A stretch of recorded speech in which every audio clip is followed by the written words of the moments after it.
تخيل معايا ليلة هادئة في ديسمبر 1991 في مدينة أوستن بولاية تكساس. 4 فتيات صغيرين بيقفلوا محل الزبادي بعد يوم طويل من الشغل، لكن ولا واحدة فيهم رجعت البيت.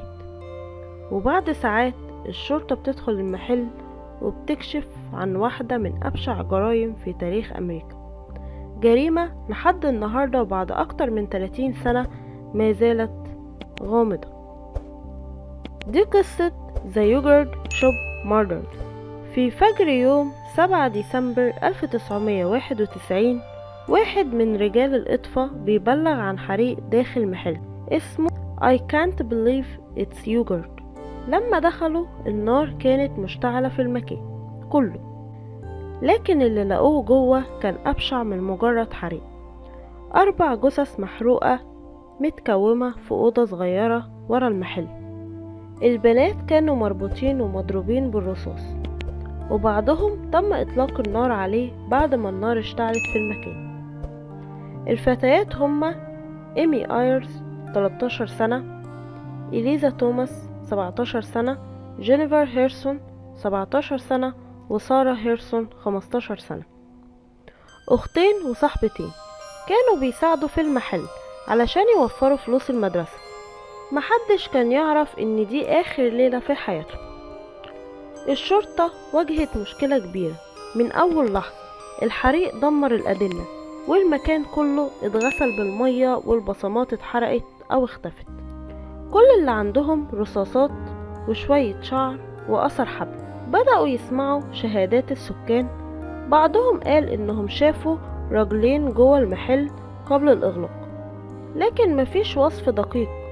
ومع مرور الأيام القضية بدأت يتكتم عليها، والمدينة كلها كانت عايشة في رعب. سنة 1999 بعد 8 سنين من الجريمة، الشرطة أعلنت إنها قبضت على 4 شباب كانوا مراهقين وقت الجريمة. التحقيق معاهم كان طويل، وفي الآخر 2 منهم اعترفوا، لكن المفاجأة إن بعد فترة قالوا إنهم اعترفوا تحت ضغط وتهديد، ومفيش أدلة DNA ضدهم. ومع الوقت تم إلغاء الأحكام وإطلاق سراحهم. يعني بعد سنين من السجن القضية رجعت لنقطة الصفر. في السنوات الأخيرة التقنيات الحديثة فتحت باب جديد في القضية.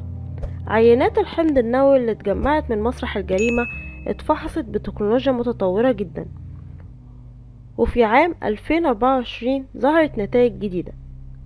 التحليل أشار إلى شخص يدعى روبرت يوجين، وده قاتل متسلسل معروف انتحر سنة 1999.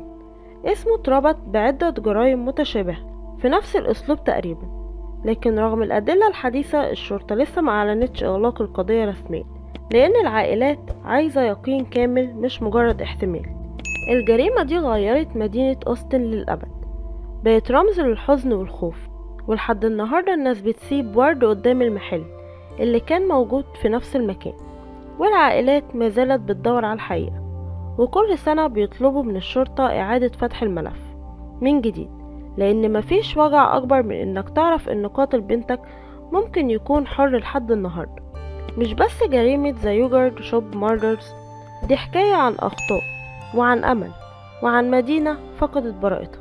يمكن نعرف الحقيقة يوما ما ويمكن لأ، لكن اللي أكيد إن ال4 فتيات دول لسه في ذاكرة الناس، ولسه قضيتهم بتسألنا هل العدالة ممكن تتأخر لحد ما تبقى ملهاش معنى؟